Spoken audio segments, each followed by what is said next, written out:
자, 이번에는 일반 공급 신청 자격 및 입주자 선정 방법을 보도록 하겠습니다.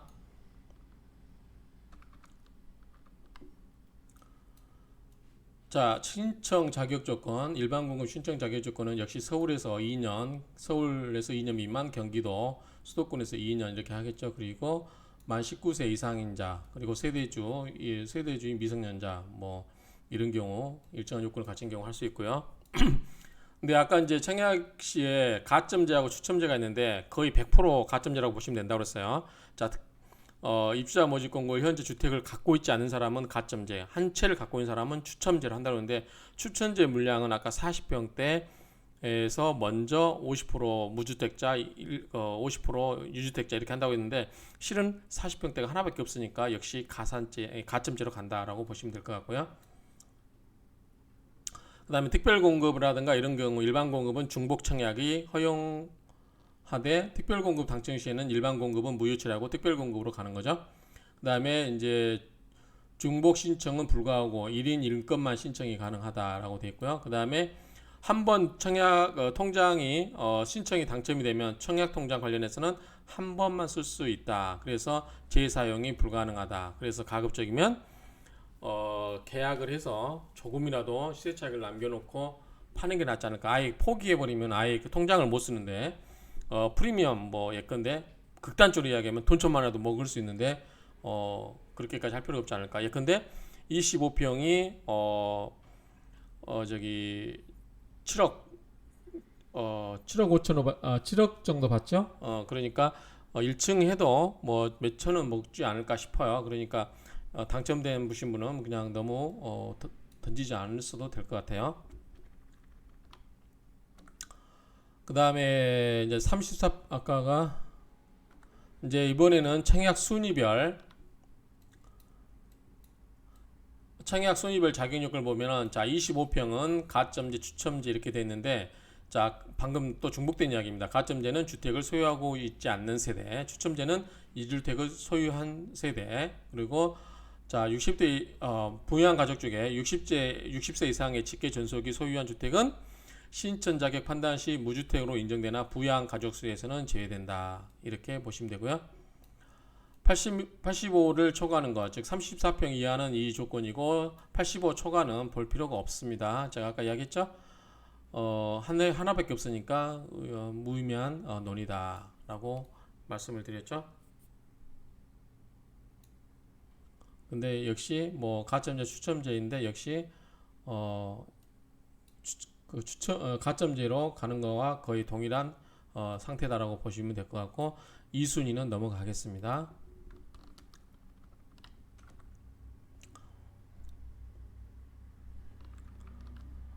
이제 그 청약 예금 예측 기준도 아까 이야기했죠. 자 34평 이하는 300, 그 다음에 34평 초과된 40평대는 600, 그 다음에 135 초과는 1000만원, 올 할 때는 1500만원 이렇게 아까 말씀드렸고요. 자 무주택자 청약 가점제 적용 기준에서 무주택 기간은 이렇게 적용하지 않는다. 그래서 입주자 모집 공고일 현재 세대원 모두가 주택을 소유하지 않아야 된다. 그리고 소형이라든가 저가주택 등의 경우는 다음 구분에 따라서 산정한다. 이렇게 되어 있는데 한번 여러분들이 읽어보시기 바랍니다. 그리고 이제 부양가족 기준 인정 기준인데 이거는 세대별 주민등록표 등본에 등재된 세대원으로 한다라고 되어 있습니다.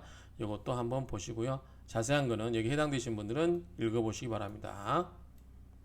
그 다음에 입주자 저축기간, 그 다음에 주택 소유 여부 및 무주택기간 산정기준, 이것도 여러분들이 이 화면을 스톱시켜 놓고 읽어보시면 되겠습니다.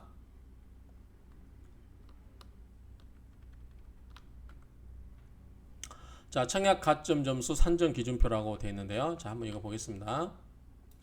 자, 가점 항목은 무주택 기간은 가점 상한이 32점입니다. 이 기간에 따라서 무주택 기간에 따라서 이 점수가 있어요. 이걸 보시면 됩니다. 15년 이상이 무주택자로 되면 32점이네요. 근데 15년 동안 기다렸다가 주택 하나 받으려고 무주택 기간을 15년 할 필요가 없어요.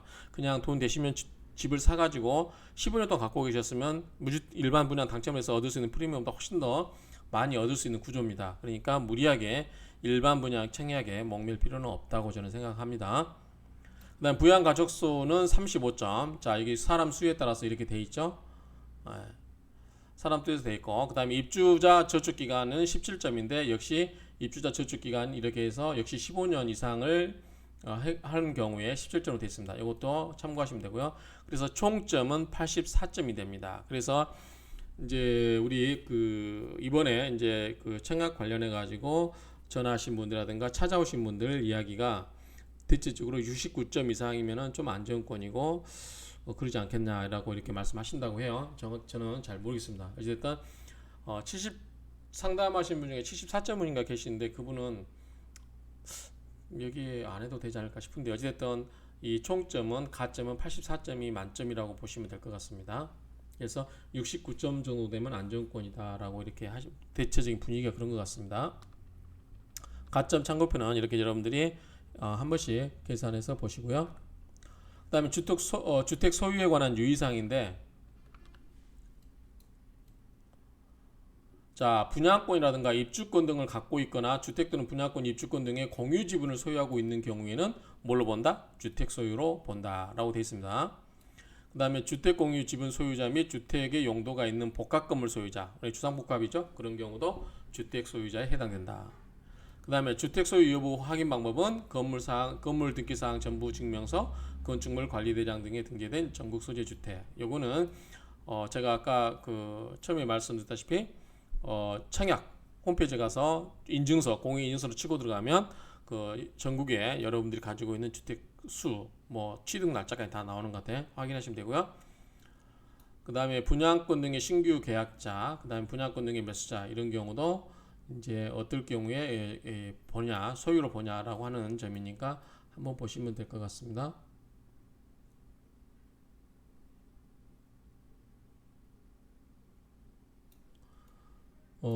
공급계약 체결 기준 주택 소유로 본다. 주택 소유로 보고, 그 다음에 분양권 등 매수자는 매수 신고한 분양권부터 주택을 보고, 뭐 이런 식으로 쭉 있으니까 한번 보십시오. 이런 걸 갖고 계신 분들에 한해서 보시는 거죠.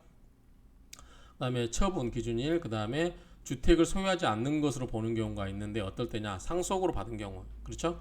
그 다음에 도시지역이 아닌 경우가 주로 이제 농촌이죠. 이런 경우에 전원주택이라든가 이런 거에 해당되는데 일정 면적 이상 이하겠죠.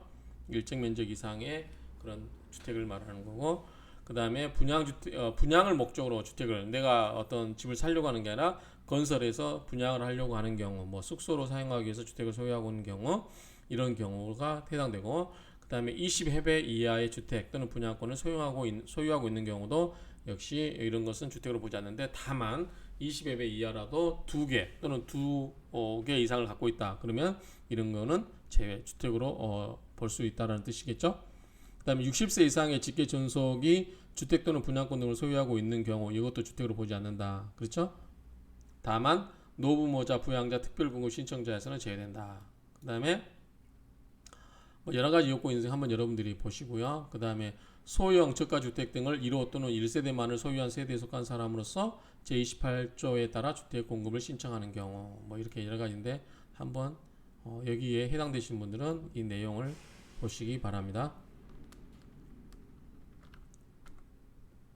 자, 청약 신청 방법은 기본적으로 인터넷으로 한다고 했어요. 인터넷 청약이 원칙이고, 그 다음에 이제 보면은 특별 공급은 5월 19일 날, 일반 공급 1순위 해당되는 해당 지역은 서울시역이고요. 기타 지역은 서울시에서 2년이 미만되거나 경기도 인천광역시 이쪽입니다. 그래서 그 중요 사항이 뭐냐면 서울시 2년 이상 거주자는 반드시 5월 20일 날 해야 되고, 기타 지역은 5월 21일입니다. 그래서 서로 이렇게 바꿔서 신청이 안 된다는 거고, 그 정해진 시간 외에서는 허용이 되지 않는다는 얘기입니다.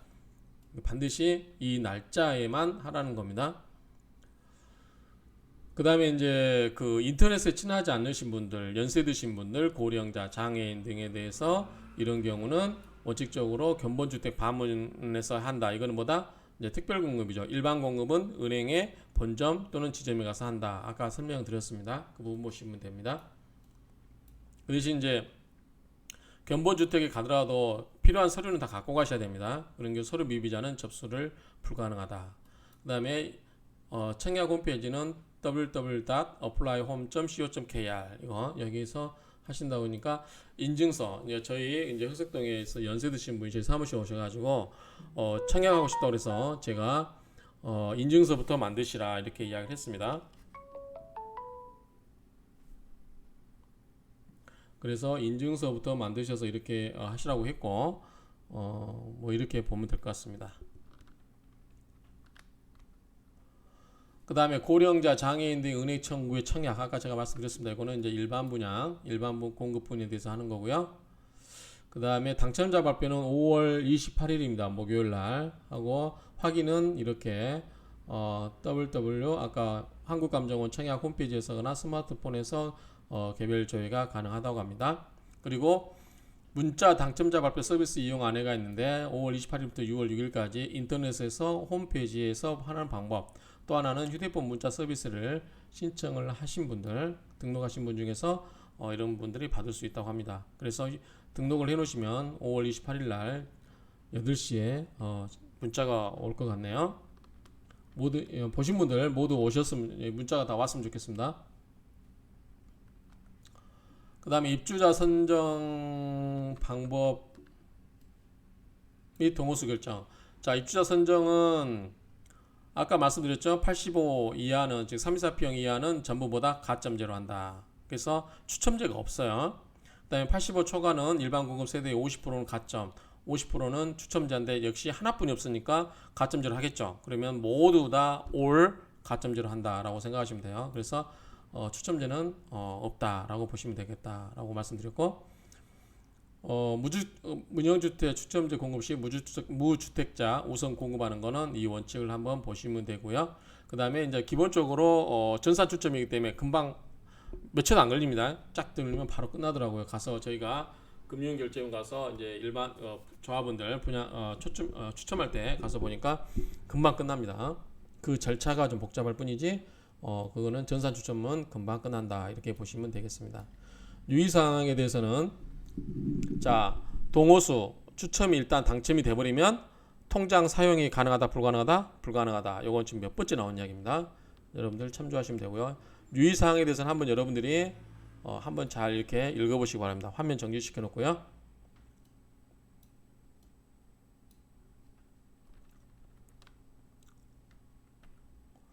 그 다음에 입주 대상자 자격 검증 서류 제출은 자 6월 1일부터 6월 4일까지 서류 제출 기간이 이때랍니다. 자, 아침 10시부터 오후 4시까지입니다. 제출처는 견본주택이죠. 아까 영동대로 자이 갤러리 3층에다 제출하는 거고요. 그 다음에 입주 대상자 자격 검증 제출 서류는 그냥 쓱 보고 지나가겠습니다. 이거는 당첨되신 분들이 나중에 문자를 받으시면 이렇게 받으시면 되니까요. 자, 공통 서류 이렇게 있습니다.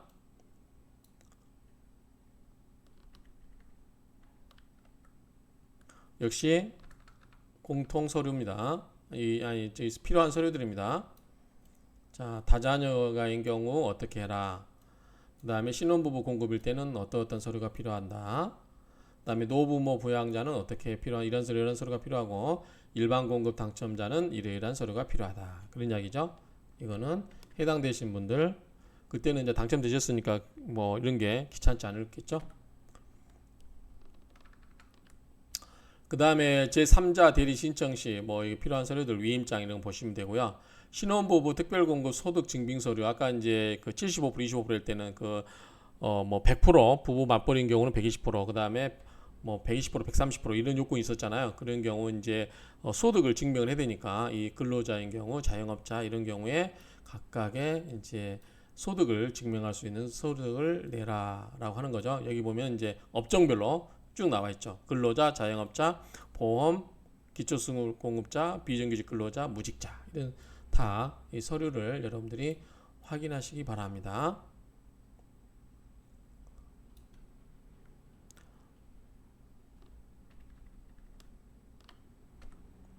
계약 체결은 6월 8일에서 10일 사이 3일간이네요. 오후 4시까지입니다. 10시부터 오후 4시까지 견본주택에서 한다. 이 점은 꼭 기억하시고요. 이때 안 하시면 무조건 박탈이랍니다. 뭐 난 몰랐네 이런 말 소용없습니다. 그냥 반드시 6월 8일에서 6월 10일 사이에 하셔야 됩니다. 이런 부분 필요하실까요? 계약 체결 조건 및 유의사항 이런 내용들도 한번 보시고요.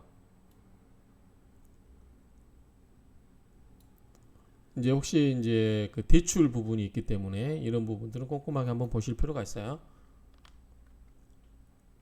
계약 시 구비사항.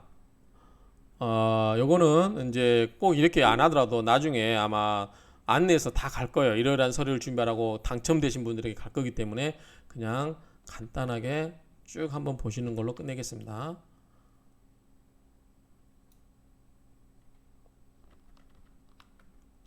그 다음에 이제 계약금 1차 계약금, 2차 계약금에서 20% 내야 되죠. 1차 계약금 10%, 2차 계약금 20%인데 어디다 내야 되느냐. 자, 여기 신한은행 이 계좌번호 있죠. 여기다 내라 라고 돼 있고, 자, 9억 이하 주택은 중도금 대출이 신청이 되죠. 근데 9억이 초과된 부분은 안 되죠. 그리고 만약에 이제 개인에 따라서 대출이 되고 안 되기 때문에 대출을 알선하는 거는 이 분양 사무실에서 의무사항이 아니고 그냥 편의를 위해서 해주는 거기 때문에 책임이 없다. 대출이 안 되더라도 오로지 자금 조달은 누구 책임이다? 당첨되신 분의 책임이기 때문에 거기에 대해서 사무실에 분양 이 사무실에 책임을 묻지 말아라. 이렇게 좀 하는 이야기입니다. 그래서 9억 초과 세대적 경우는 이런 경우는 중도금 보증 대상이 아니기 때문에 은행권 대출이 불가할 수도 있다. 그리고 대출도 그 사람의 주택 소유 여부라든가 대출 유무, 분양권 소유 여부에 따라서 얼마든지 다를 수 있기 때문에 그거는 오로지 그 결제 중도금이라든가 계약금 결제 리스크는 누가 짓는다? 당첨자가 부담해라 얘기입니다. 여기 보면 분양사무소는 대출기관이 아니므로 분양상담사와 상담시 대출 여부에 대해서 확정할 수 없으며 추후 금융기관 심사를 통하여 대출 여부가 결정됩니다. 라고 이렇게 못을 받고 있습니다.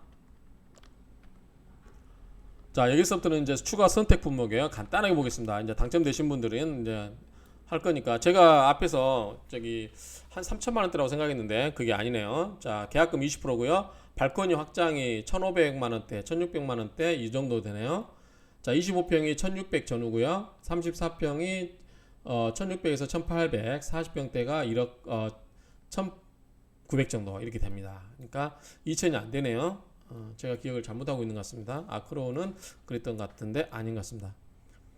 그 다음에 시공상 발코니 확장은 나중에 이제 이런 부분이 있어요. 처음에 잘 하셔야 돼요.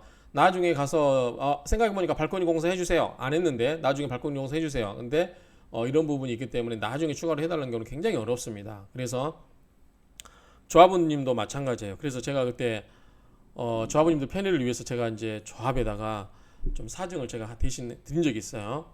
제가 비대위 대표를 하다 보니까 막 저한테 이걸 해달라고 하시는 분들이 있었는데 아무래도 그냥 개인이 가면은 힘드니까 저보고 해달라고 해서 몇 분 해드렸는데 나중에 서약서 비슷하게 썼어요. 다시는 이거를 해달라고 하지 않는다. 왜냐하면 조합 입장에서 번거롭거든요. 일이 일사천리로 가야 되는데 매번 건건이 했다 안 했다 하면 그거 계획 차질에 영업에 이렇게 업무에 그 공사에 차질이 생기기 때문에 그 부분도 이해가 됩니다. 그러니까 애당초 계약하실 때 할 건지 안 할 건지를 확실하게 정해서 하시기 바랍니다. 근데 확장은 가급적 하시기 바랍니다. 자, 여기에 이제 확장에 대한 내용들이고 뭐 통장 어떻게 입금할 거니까 이 내용은 참조하시고요. 그 다음에 포셀린 타일 바닥인데 바닥은 어떻게 할 거냐인데 예컨대 좀 추가로 70에서 80 가는 것 같아요. 슬라이딩 붙박이장 330인데 이거는 가급적 하시는 게 좋지 않을까 싶어요. 330, 350인데 메이커인가요? 제가 아크로 리바임 45평 저기 붙박이장을 한샘에서 했는데 한 350 정도 주었던 걸로 기억이 되는데 뭐 그건 여러분들 알아서 하는데 가급적이면 하시는 게 좋지 않을까 싶고요. 아트월 이것도 천연 대리석 뭐 이런 거 여러 가지 부분이 있어요. 그래서 이것도 70만 원이고 그다음에 대형 뭡니까 WRC는 이런 거는 뭔지 모르겠는데 뭐 이런 게 있고요. 그다음에 조명 패키지 뭐 여러 가지 조명이 있는데 조명 업그레이드 각 형별 금액이 나와 있습니다. 근데 금액이 싸진 않네요. 500만 원이나 되네요. 마감재 패키지 뭐 이것도 뭐 한 3급 있는데 여러분들이 판단해서 이건 제 전공 분야가 아니어서 제가 뭐라고 말씀 못 드리겠어요. 그냥 여러분들이 판단하시기 바랍니다. 천장형 시스템 여건은 가급적이면 이거는 하세요. 천장형 시스템 여건은 나중에 공사 다 끝난 다음에 다시 설치하기도 힘들고 그 다음에 하게 되면 해놨던 공사를 다 뜯었다가 천장에 도배 다시 해야 되고 벽 이렇게 해야 되는 그런 부분이 있기 때문에 애당초 아까 베란다 확장 천장형 시스템 여건은 벽 구조라든가 천장에 이게 마감재가 필요한 부분이기 때문에 이거는 애당초 하실 때 하시기 바랍니다. 나중에 세를 놓더라도 이게 돼 있는 집과 돼 있지 않는 집이 다르거든요. 대부분 이걸 원해요. 그래서 나중에는 부득이하게 다시 개별적으로 설치하신 분이 많이 계셨습니다. 그러니까 베란다 확장, 그 다음에 천장형 시스템 여건 이거는 구조와 관계된 부분이기 때문에 애당초 출발할 때 시작을 하는 게 좋다라고 말씀을 드리겠습니다. 환기형 공기청정 시스템도 가능하면 하시는 게 좋을 것 같아요.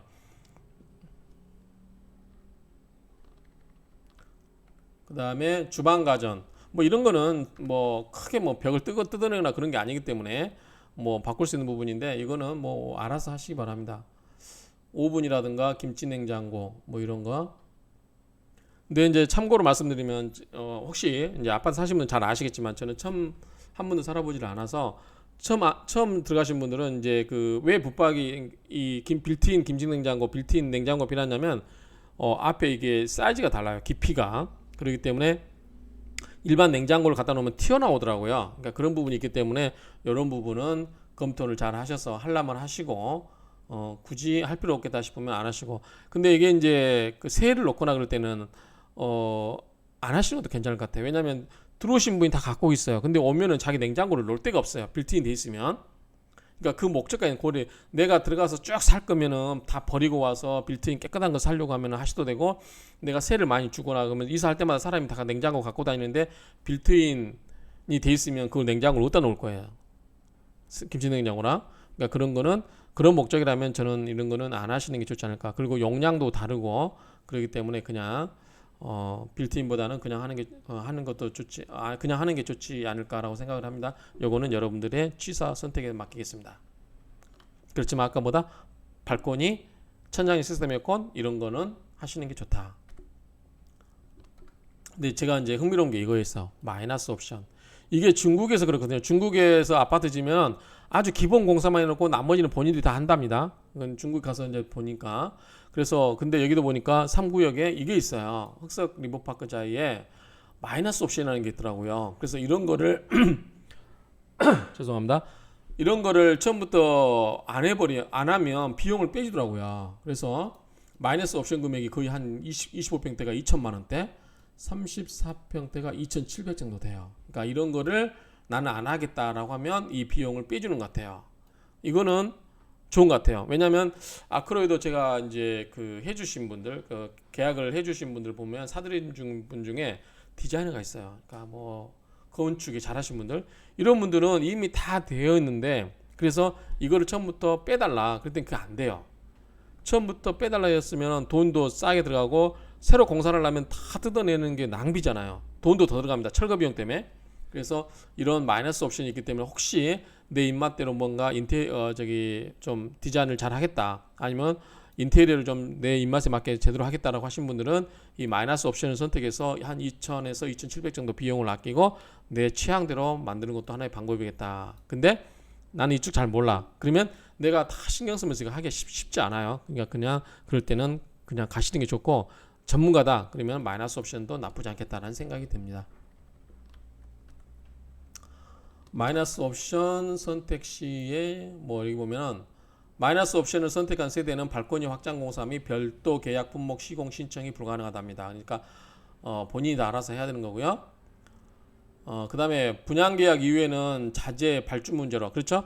공사 전체 1772세대의 그 공사 물량 이런 거 다 계획에 맞춰서 움직여야 되기 때문에 중간에 막 하겠다 안 하겠다 이런 거 하지 말라는 거죠. 마이너스 쭉 가게 되면 마이너스 쭉 가고, 언제 계약 시점? 분양계약 이후에. 그 다음에 사용 검사 완료 및 잔금 납부 이후에 마이너스 옵션 부분 공사는 그 잔금까지 치르고 하라는 겁니다. 그렇죠? 그 막 내가 공사할 테니까 중간에 들어나 버려주라 마라 이렇게 안 된다는 거예요. 가끔가다 이제 내가 그 입주하기 전에 그러니까 마무리 공사를 하고 있는데 입주하기 전에 당첨되신 분이 내가 공사를 하겠다라고 해서 들여보내달라고 하는데 안전 문제, 뭐 여러 가지 공사의 흠결 문제 이런 문제 때문에 입장이 안 됩니다. 그러니까 키를 받고 잔금 다 치르고 그 다음 상태에 들어가서 공사를 하라 이런 뜻입니다. 요거는 한번 여러분들이 읽어보시기 바랍니다. 자, 입주자 사전 방문. 요거는 뭐 나중에 충분히 고민하셔도 되고요.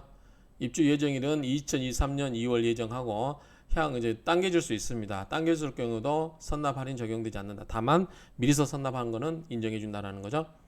부대 복리시설 뭐 이렇게 보는데 뭐 주차장, 경로당, 어린이집, 주민운동시설, 피트니스, 골프연습장, 샤워, 락커룸, 수영장, 도서관, 경비실, 근린생활시설, 지식 나눔 게스트하우스 등 이런 것들이 있습니다.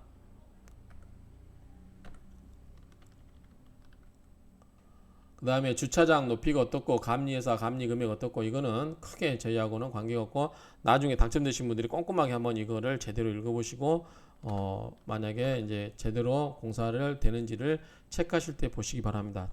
이거는 청약 단계에서는 불필요하기 때문에 넘어가겠습니다. 이 부분도 마찬가지입니다. 이 부분도 그냥 넘어가도록 하겠습니다. 자, 뭐 여기 공사하면서 뭐 녹색 건축 예비 인증서 뭐 여러 가지 있는데 이것도 그냥 넘어가겠습니다. 한번 쭉 보시고요. 필요하신 분만 화면 스톱 시키고 보시기 바랍니다. 기타 유의사항 있는데 이제 가끔가다 여기 있어요. 이걸 꼼꼼하게 다 읽어보셔야 되는데 이거 안 읽어보시죠 대부분은. 그래서 이제 나중에 공사 진행 단계면서 이거 문제가 있다고 해서 제기하면은 무슨 말씀이냐, 입주자 모집 광고에 이렇게 하겠다라고 다 돼 있고 이런 문제가 있을 수 있으니까 유의하고 확인하고 계약하시라고 다 돼 있다. 실은 돼 있어요. 근데 이제 청약 단계에서 너무 기뻐가지고 이거 꼼꼼하게 읽어볼 시간이 없어요. 제가 상법 강의할 때 참고로 이 법 강의는 다음 주 17일까지만 올라오고 끝납니다. 많이 올라가더라도 좀 참아주시고요. 구독자분들 불편하게 하시더라도 좀만 참아주시고, 제가 이제 법 강의할 때 법무부 있을 때 보험 약관이 깨알 같은 것이 다 읽어보고 보험 모집인을 제가 교육시킨 적이 한나절 동안 교육시킨 적이 있다고 이야기를 했어요. 근데 이런 거에 일단 약관처럼 이렇게 깨알 같은 것이 있는데 이거 읽어보질 않아요. 그런데 이거는 여러분들이 나중에 한번 시간 될 때 읽어보세요. 읽어보시고 문제가 있는지, 아파트에서 사시는 동안 당첨되신 분은 아파트 사시는 동안에 이제 이 아파트 구조라든가 여러 가지 어떤 기계 배치 문제라든가 이런 게 있을 수 있거든요. 그래서 이런 부분이 다 조합해서 고려해서 하나하나 세세하게 써놓은 거니까 이런 부분들을 참고하시기 바랍니다. 단지 계획, 설계, 디자인 뭐 이런 부분 있죠. 자, 이런 부분도 한번 보시고요. 그 다음에 외관 계획, 공용시설 이런 것들이 있습니다. 한번 쭉 보시기 바랍니다. 그 다음에 공용 설비 및 시스템, 그 다음에 주차장이 2290대네요. 돼 있고, 그 다음에 전기차 충전 시스템이 23개소 돼 있고, 근린생활시설은 대지 지분은 아파트와 별개로 산정이 됐네요. 여기는 아크로 같은 경우는 아파트와 상가 지분이 같이 쓰고 있어요. 그런데 이 3구역은 근린생활 시설의 대지 지분은 아파트와 별개로 산정이 되어 있으며 아파트 부지와 경계가 분리되어 있지는 않다라고 됩니다. 그 다음에 근린생활 시설 주차 기획은 아파트와 분리되어 있다라고 되어 있고 아파트 출입구를 같이 사용한다라고 되어 있습니다. 아크로는 이거 한번 봐야 될 것 같아요. 이게 이렇게 되어 있지 않은 이런 내용이 없는 것 같은데, 자, 평면 뭐 여기 평면에 대해서 여러 가지 이제 이런 내용들이 있으니까 필요하신 분들 보시고요. 발코니, 자, 발코니에 관해서는 이러이러한 내용들이 있습니다. 자, 보시고, 그 다음에 창호, 개방형 발코니, 가구 및 마감재예요. 어떻게 이렇게 마감재에 어떻게 이렇게 쓰고 있다는 거 쭉 이게 있습니다. 한번 보시고요.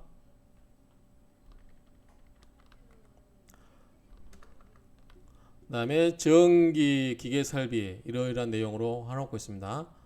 그 다음에 견본주택, 그 다음에 유의사항. 자, 계약 체결하고 나서 거래신고 하라는 겁니다. 거래신고, 부동산 실거래신고 하라는 얘기고요. 뭐 이렇게 되어 있습니다. 이거는 아마 당첨되실 때 계약하고 나서 조합에서 다 안내해 주실 거예요. 이 정도 한번 모르시면 그때 물어보셔도 됩니다. 계약 체결할 때. 청약 단계에서는 전혀 고민할 필요 없어요. 청약 단계에서는 오로지 뭐다? 당첨이 되냐 안 되냐 그뿐인 거예요. 알겠죠? 자, 이상으로 마지막으로 이 다 간단하게 살펴봤으니까 혹시 궁금하신 분들은 스톱시크는 보시고 아니면은 이거를 리버파크 자이 홈페이지에서 이 좀 크게 보시고 꼼꼼하게 읽어보시기 바랍니다. 당첨되신 분들은 당첨 안 되시더라도 이거를 공부 한 번씩 해두시면 여러 가지로 도움이 될 겁니다. 그러면은 이상으로 마치도록 하겠습니다. 모두 당첨되셔서 좋은 행복한 꿈을 꾸시기 바랍니다. 감사합니다.